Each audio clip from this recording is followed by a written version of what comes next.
دروازه مسجد ها را در تمام دنیا کشاده گردان.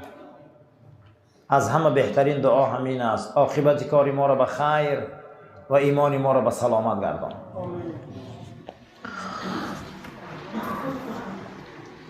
ولعمر لو كان الكرام الكاتبون يطلبون منه اجرة النسخ لما يكتبونه من هزيانه الذي زاد على تسبیحه.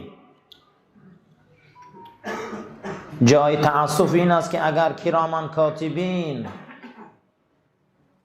هر روز یک نسخه برای ما ترتیب میتونن و برده او را در داخل پرونده های ما میمانند و اینقدر کارهای خوبه که ما از تسبیح و الحمدلله و الله اکبر داریم و از این رمضان و قرآن گوشکنی ها داریم، خدای نکرده برآورد این با در پرونده سیاه ما برآورد کارهای خوب مان اگر با یک کاری بد مانم بردن ثابت کرده مانه چی یک روزی بده برای ما. حضرت رومی در مثنویش می بیاره اگر انبار کلان باشه و داخل و انبار پوری موش باشه، در داخل و انبار از آرد و گندم ذخیره کردن ما چی فایده داره؟ اگر یک سکلد کلان باشه و درشت هر سال ما 10 تن گندم و آرد برده ما نمونه که 10 ها نقطه سوراخی موشخانه باشه، ای همه گندم و آرد یکون چی باقی میمونه؟ همه همون آرد گندم رسوا میکنن. قلبی را که موشش بسیار باشه، قلبی را که افلاسش زیاد باشه، قلبی را که رسواگیش زیاد باشه، این سبابایی که میکنیم که این بدی همون میخره رسوا میکنن. باید ایران به نظر گیریم که ما پرونده سیاه هم داریم با درون او نمانم. بشر حافی را روایت میکنن که روز در یک بیابان میرفت در شب، از را در امام غزالی میبیارن، شب میگه در امی دل تاریکی شب میرفت که قطیش یک کسی دیگه هم بود، میگه نگاه میکرد میگفت تو کی که قطی من در این شب میری، من یگان رفیق سفر ندارم. میگه اون مرد سیاه پوست و سیاه پوش گفت که من اعمالهای بدتم ای بیشرمه تو جدا نیستم، این فعلای بدی ما جدا نیستم، این گناه و زیانایی که در جان خودمان میرسانیم اینا از ما جدا نیستن، اینا قطیمانن، اینا قطیمان میرن، قطیمان میگردن، قطیمان گور میدراین، قطیمان جهنم میدراین با میلش، قطیمان صحرای قیامت میرن. هیچ کس گمان نکنه که فعلای بدی که میکنه وای جدا هست. نه، ان این شبهایی که انمو فعلا را میسوزانن، انا همین شبهایی هست که انمون فعل بد رفیق بد میسوزانن. مولانا عبدالحی لکنوی روایت میکنه که 100 سال عالمی پیش آی، میگه قطع استادم مصلحت کردم که یک از اولیاهای خدا را که در مرز پاکستان بود خبرگیری رویم که به کام مرگ مبتلا شده، و میگه استاد ما قدر رفتیم در آمدیم زیارت کردیم که این ولی خدا در داخل بستر چهره زرد اثرای مرگ میگه در بدنش نمایان. بعد از استادم پرسی چه که حالو چه خیله؟ میگه گریه کرد. میگه چی گریه میکنی که ما عمری تو را در درس و علم و در محراب و گریه و روزه دیدیم، چی خیلی گریه داری؟ که همین شب خواب رفتم، گفت گور ما در خوابم نشان دادم.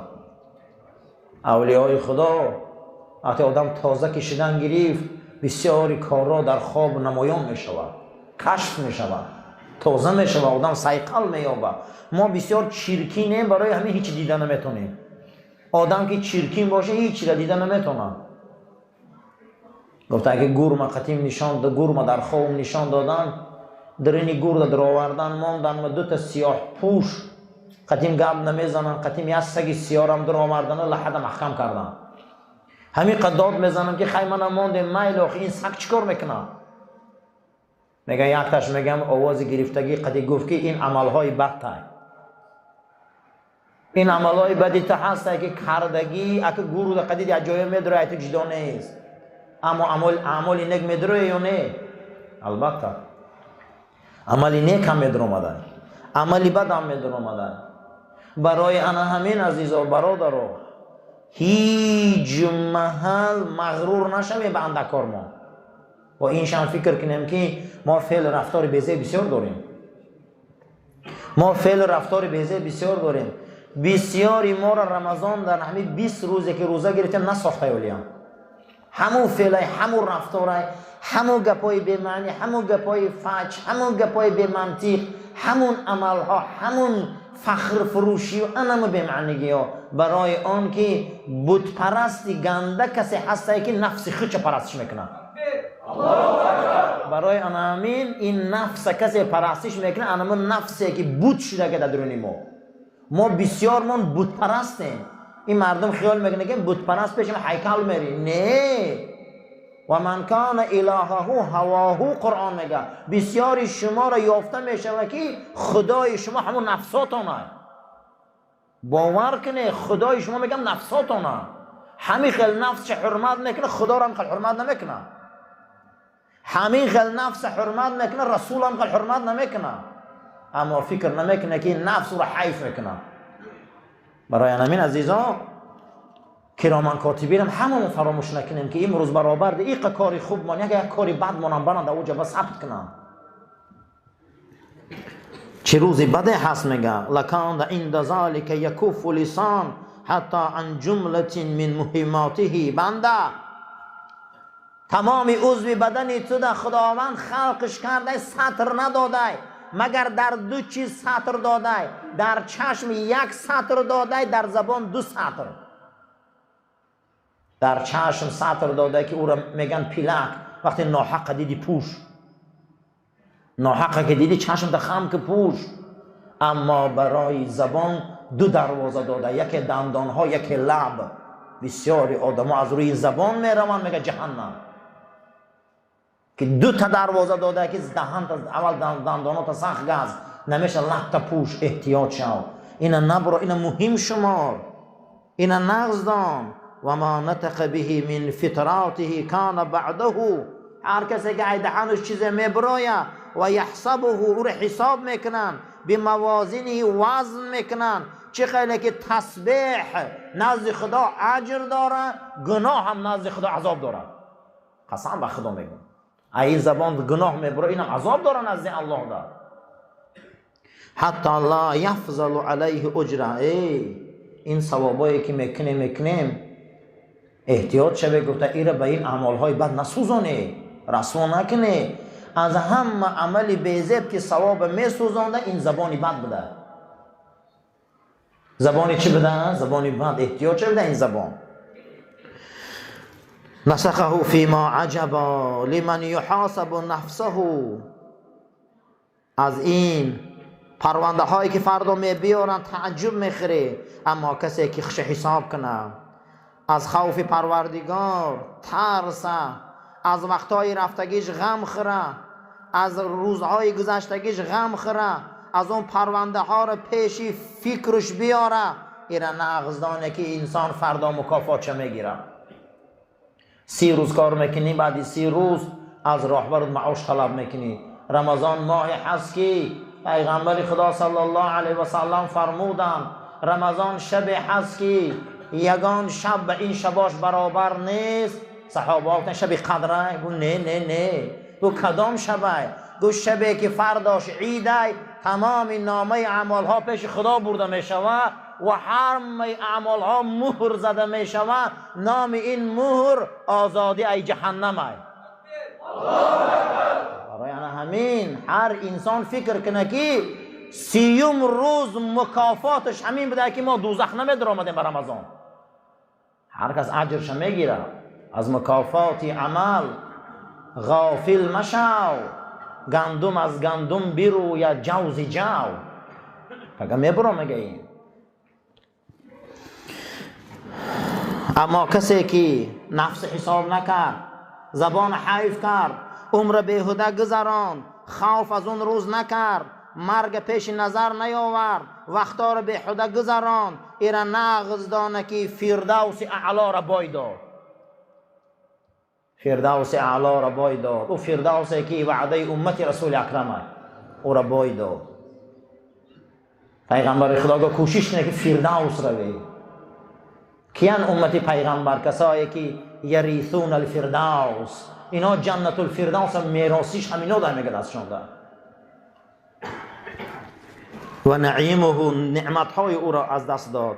ما هذه، آیا غیر همین مصیبت کلان هست؟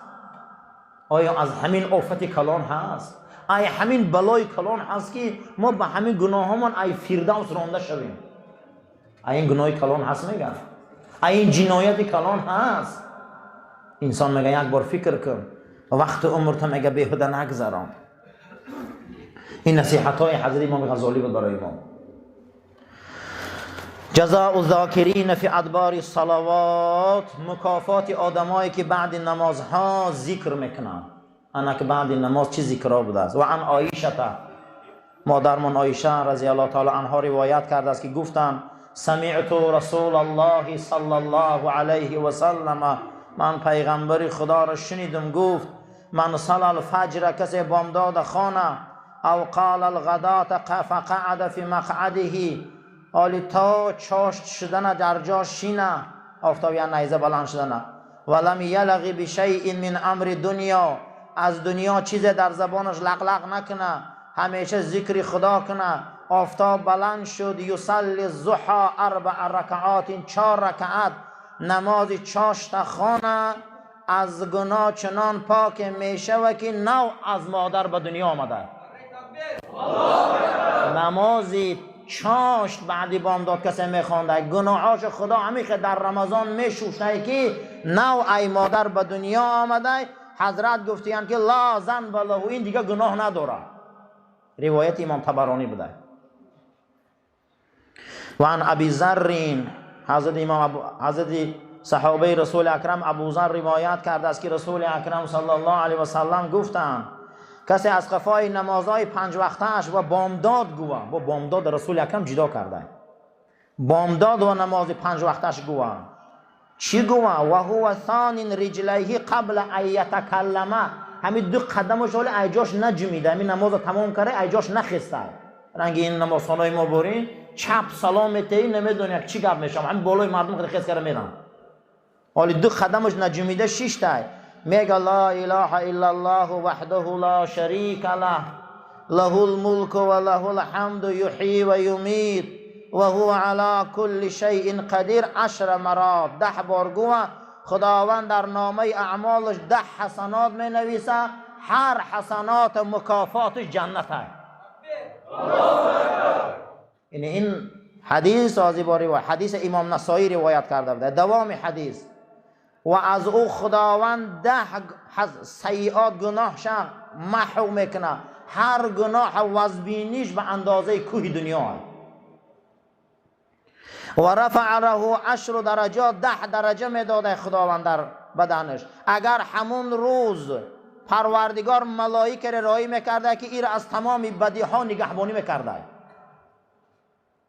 و حرس من الشیطان، از شیطان حفظش میکرده. اگر همون آدم همون روز گناه نکنه، یگان گناه و جنایت نکنه، همین عمل دوام تیه، پروردگار به این مرگش بین این و بین جنت مرده نمیمونده. اگر مرد جاش چیه؟ جنت ہے. لا اله الا الله وحده لا شریک له. در یک روایت دیگر آمدگی بوده است که مگر مشرک خدا به این کلمه خلاص نمیکنه. انسان باید در عبادتش نقص نداشته باشه. شرک چی بوده؟ نقص. ما باید در عبادت ما کمبودی نداشته باشیم. تهینده کیه؟ خدا. گیرنده کیه؟ خدا. سازنده کیه؟ خدا. سوزنده کیه؟ خدا. یعنی 4 چیزه کسی ای خدا میدانه و مشرک نیست. تهینده خدا های، گیرنده خدا های، چیزی را داد او میتیه، چیزی را گرفت او میگیره، قسم به خدا. سازنده هم او های، سوزنده هم او های، میکشده و میگیره بچت میتیه. کسی همین 4 چیزه نزد ابو حفص کبیر ای خدا دانه و مشرک نیست.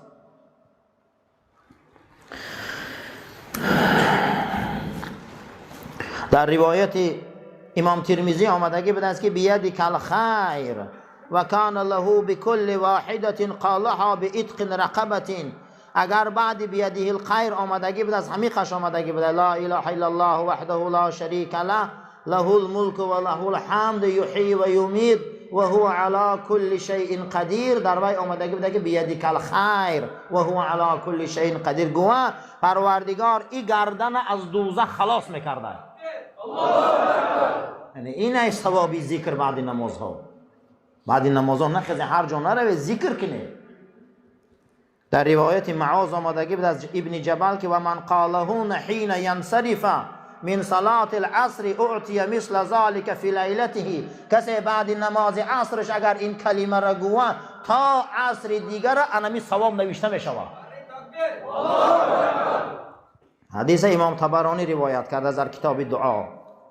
و نبی هریره رضی الله تعالی عنه، ابو هریره گفت صحابه رسول اکرم ان رسول الله صلی الله علیه و سلم قال، پیغمبر خدا فرمودند من سبح الله في دبور صلاة الغداة 100 تسبيحة وحلل 100 تحليلة غفرت له ذنوبه ولو كانت مثل الزبد البحر. رواه نسائی. پیغمبر خدا گفتن کسی پروردگار از قفای هر نمازش 100 بار سبحان الله گوه، ولی 33 بار نه، چند بار؟ 100 بار. 100 بار الحمدلله گوه، پروردگار گناهش میگذشته به چند گناه این به اندازه موجهای بحرم باشد. برای همین عزیزا این تسبیح ها را ای دست نته، این وقت ها را ای دست نته. این خیست دویدن ها هیچی فایده نیست، هیچی فایده نیست. قسم به خدا در فرودگاه مصر ما درونی مسجدش در آمدم قاهره، در تنی دیوال کلان کرده زدگه که آیت الکرسی را خونه، ای قفاش 33 بار تسبیح ها را گوه، اللهم انت سلام گوه، دعاها تا نکنه، سوره ناس و فلق خانه با برآمده روی. در درون فرودگاه در مسجد در مدینه منوره در 10 مسجد من در آمدم، همین آویزان های. در مکه وقتی ما بین مکه و مدینه می رفتیم از رفت آمده در مسجد ها نماز میخونی، هر مسجد قسم به خدا همین تبلیغ ها زدگی های. او کسایی میگه دعا درود نیست، دروغ میگن به خدا.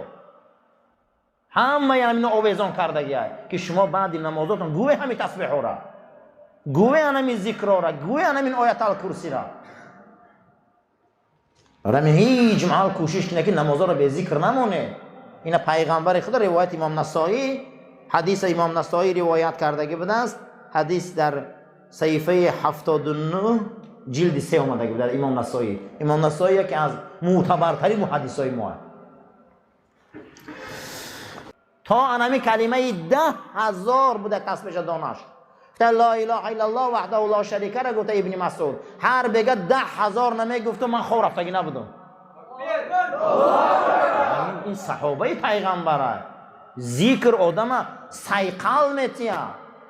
این معنی ای را نداره ما ذکر کنیم که خدا یکون حکمتش بوی میشه و یا حکمتش پیش میره. نه، مخمون توزه میشیم، مخمون سیقل میابیم، مخمون شستشو میشیم. چگونه که ماشین چنگ میگیره میدره یا اوشپکش میکنی کو، این ذکر رو بدنم تازه میکنه، بدن سیقل میتیه. آدم های ذکر کننده رو بینم روشان درخشیده میسته. اللهم ربنا آتنا في الدنيا حسنة وفي الآخرة حسنة وقنا عذاب النار وصلى الله تعالى خير خلق محمد وعلى أصحاب الأجمعين آمين يا رب العالمين.